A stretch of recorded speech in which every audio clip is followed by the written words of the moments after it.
18 ఏండ్లు నిండిన ప్రతి మహిళకు 1500 రూపాయలు ఇస్తామన్నారు.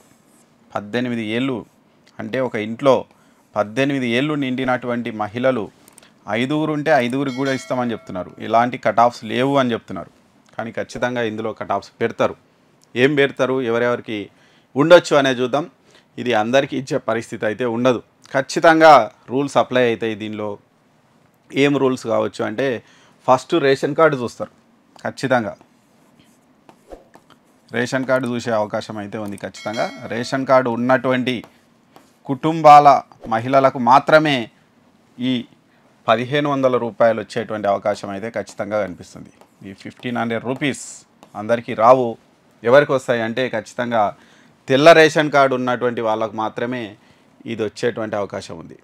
అంటే ఎవరికి రావు, గవర్నమెంట్ ఎంప్లాయీస్కు అవసరం లేదు, వాళ్ళకి ఇవ్వరు. నెక్స్ట్ ఐటీ కట్టే వాళ్ళకి ఇవ్వకపోవచ్చు.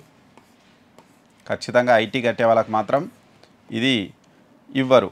ఇక ఒకవేళ వాళ్ళ భర్త కనుక ఎంప్లాయీ అయి ఉంటే, వాళ్ళ ఇంట్లో ఆమె నిరుద్యోగురాలే కాకపోతే వాళ్ళ భర్త ఎంప్లాయీ గవర్నమెంట్ ఎంప్లాయీ అయ్యి ఉంటే వాళ్ళకు కూడా రావు. ఖచ్చితంగా ఇవన్నీ రూల్స్ కంపల్సరీ పెట్టాల్సిందే, పెడతారు కూడా. ఇది ఒకటి.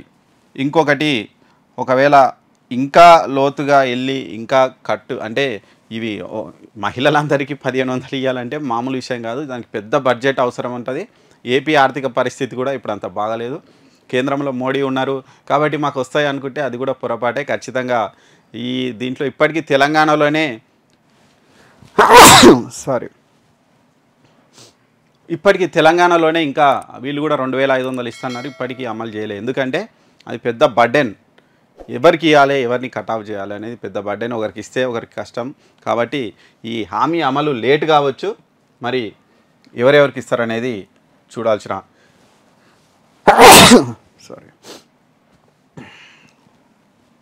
ఈ హామీ అమలు కాస్త లేట్ అయ్యే అవకాశం అయితే ఉంది.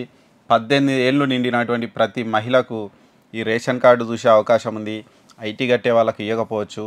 ఇక ఒకవేళ పొలంగిన ఏమైనా కట్ ఆఫ్ పెట్టవచ్చు. ఒక 10 ఎకరాల పొలం కంటే ఎక్కువ ఉందంటే ఇవ్వకపోవచ్చు అలా కూడా.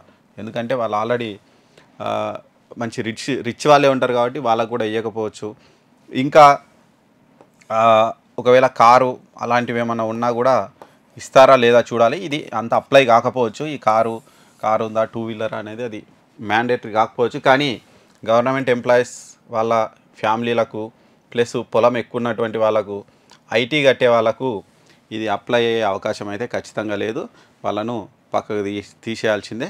దాంతోపాటు తెల్ల రేషన్ కార్డే అర్హతగా నిర్ణయించే అవకాశం ఉంది. ఎందుకంటే తెలంగాణలో కూడా ఏ పథకం కావాలన్నా తెల్ల రేషన్ కార్డే తీసుకొచ్చి ముందర పెడుతున్నారు. కాబట్టి తెల్ల రేషన్ కార్డు ఉన్నటువంటి వాళ్ళకే ఈ పథకం అమలయ్యే అవకాశం ఉంది. మిగతా వాళ్ళకు ఈ పథకం అమలయ్యేటువంటి అవకాశం అయితే లేదు. మరి అది ఎప్పటి నుంచి అప్లై అవుతుంది, ఎప్పటి నుంచి అమలు చేస్తారనేది మాత్రం మనకు రేపు జరిగేటువంటి క్యాబినెట్ భేటీలో మనకు క్లారిటీ వచ్చే అవకాశం ఉంది. తర్వాత అంటే దశల వారీగా హామీలన్నీ నెరవేరుస్తూ పోవచ్చు. అన్నీ ఒకటేసారి నెరవేర్చేటువంటి ఆర్థిక పరిస్థితి అయితే రాష్ట్రం వద్ద లేదు. కాబట్టి ఖచ్చితంగా దశల వారీగా ఇది అమలు చేసేటువంటి అవకాశం అయితే ఉంది. ఇది 1500 గురించి. ఇక